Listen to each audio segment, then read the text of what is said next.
नमस्कार दर्शकों, स्वागत है आपका इंडिया न्यूज स्पोर्ट्स में। मैं हूं मयंक, मेरे साथ हैं दुबे जी, सत्यम दुबे जी। और वीकेंड का वार आज शुरू हो चुका है। दो मैचेस खेले जाएंगे। 3:30 बजे वाला मैच पहले गुजरात टाइटंस और कोलकाता नाइट राइडर्स के बीच।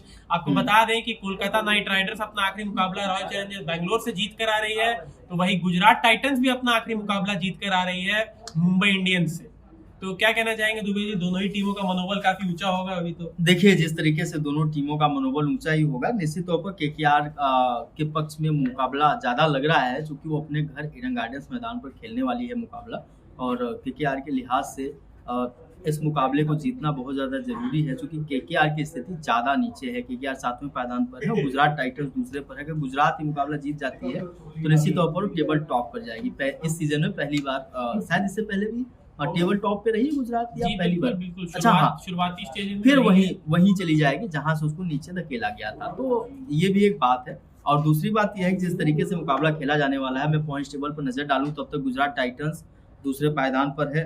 जिस तरीके से मुकाबला खेलती हुई नजर आई है, और गुजरात के लिए पॉइंट्स टेबल के जो आंकड़े हैं वो काफी रोचक है, क्योंकि गुजरात टाइटंस अब तक पहला 7 मुकाबला ही अपना जीत कर आई थी वो चेन्नई हाँ। सुपर किंग्स से। और बीच में थोड़ा जो रिंकू सिंह वाला एक हार मिला था, और उसका भी बदला लेना चाहेंगे आज, क्योंकि रिंकू सिंह ने जो 5 छक्के मारे थे इसी टीम के खिलाफ मारे थे, गुजरात टाइटंस के खिलाफ। तो आज हो सकता है गुजरात टाइटंस अपना बदला देखे कि भाई आज जीतना है, क्योंकि अपने घर पर तो हार चुके हैं कोलकाता नाइट राइडर्स से। तो आज कोलकाता के घर में क्या कोलकाता को हरा पाएंगे कि नहीं हार्दिक पांड्या की टीम? आखिरी बार जब ये दोनों टीमें आपस में भिड़ी थी इस सीजन में, तो हार्दिक पांड्या वो मैच नहीं खेले थे। कप्तानी राशिद खान को सौंपी गई थी।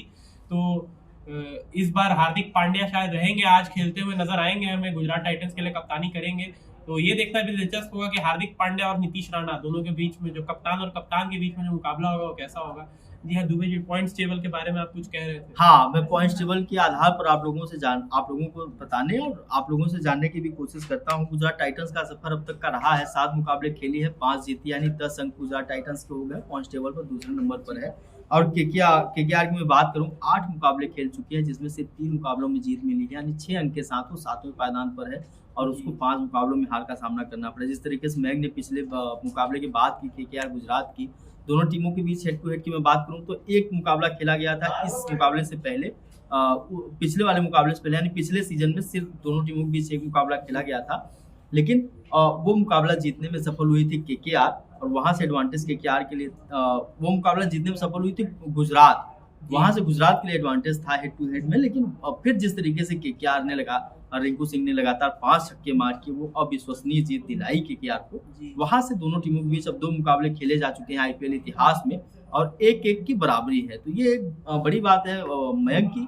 दोनों टीमें अब जिस तरीके से भिड़ने वाली हैं, इसमें निर्णय होगा कि 19 कौन है और 20 कौन है। जी बिल्कुल, लेकिन वही बात है, जिस तरह से फॉर्म में दिख रहे हैं गुजरात टाइटंस के खिलाड़ी, मुंबई इंडियंस को जिस तरह से पराजित किया उस दिन, डेविड मिलर का बल्ला भी बोला, और अभिनव मनोहर एक नए बल्लेबाज उस दिन उभर कर आए, काफी कमाल की बल्लेबाजी की। नूर अहमद की गेंदबाजी उस दिन बहुत अच्छे स्पिनर निकल के आए गुजरात टाइटंस के लिए।